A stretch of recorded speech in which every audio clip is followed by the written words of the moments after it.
বাঘের গলায় হার ফুটেছে। লিখেছেন কবি উত্থানপদ বিজলি।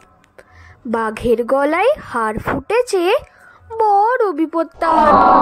বের করে কেউ পারলে দিতে, মিলবে উপহার।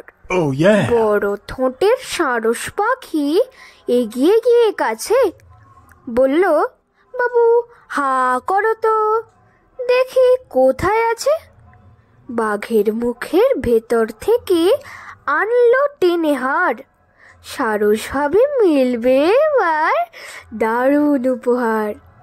বাঘ হাঁকিয়ে দিল তাকে, কি তুই ভেবেছিস ছেড়ে দিলাম খেলাম না তো, ওটাই তো বকশিস।